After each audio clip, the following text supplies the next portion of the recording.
Young people have been wrongly labeled as being irresponsible, as being selfish.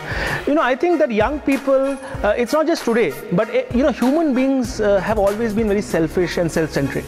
And I don't see this as a bad thing, honestly, because I think when you're selfish, another interpretation can also be that you're very focused, that you know exactly what you want. And I think that is what young people today are. So today, for example, even when I was in college, actually I had no idea that where I'm heading. I was like a headless chicken.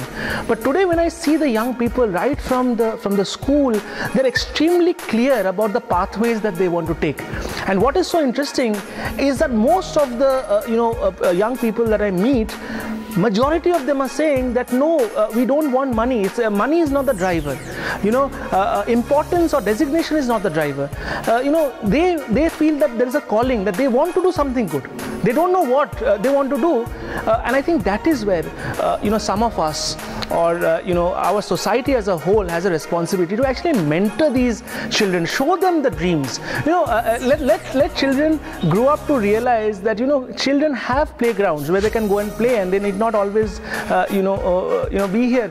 There is a lot of development challenges, no doubt, but today there are also solutions.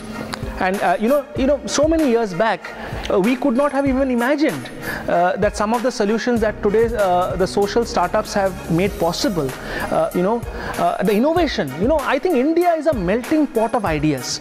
We may not be like the United States of America when it comes to our economy, although we may try to be like other countries, but I think India's core competency is its ideas. I think India's core competency is its resilience. I think India's core competency is its very strong cultural values, that we will make money, but not at the cost.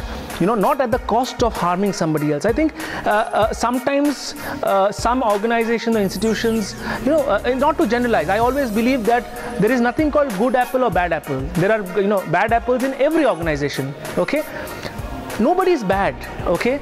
I think it is the ecosystem and the pressures that probably makes a person so-called bad. There is no bad organization, okay? There are no bad NGOs, there are no bad corporates.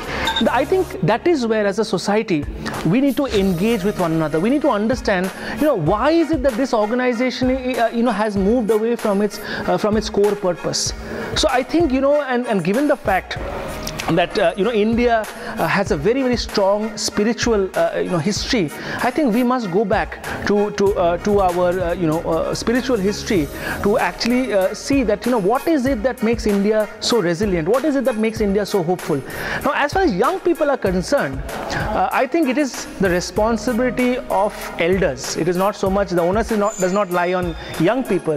The onus lies on elders to actually build capacities in this young people.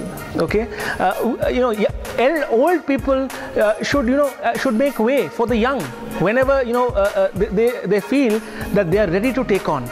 I think that is what many of us don't do. A great example, I think, of this is our former Indian cricket captain Mahendra Singh Dhoni, who actually realized that I can actually play more of a mentorship role. I need not be in the forefront.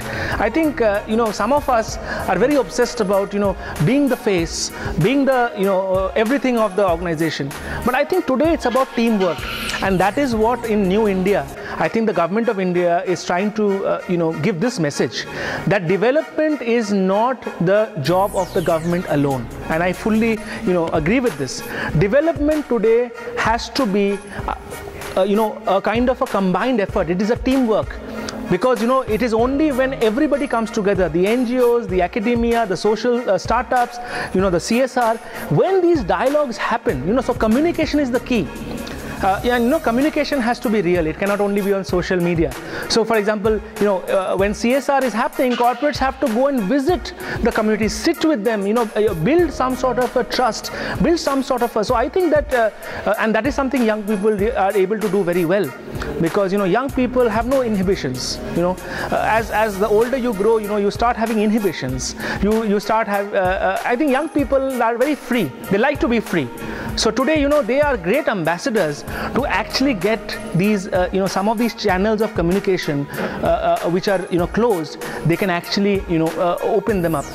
Today, with access to social media, with access to so much more global best practices in various sectors, young people are so much more informed.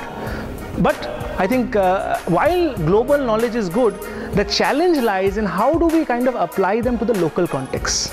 And for that, there requires engagement. For that, you need, academia to come in, because, so much of research is happening. For that, you need grassroots organizations to come in. For that, you need the district collector to come in.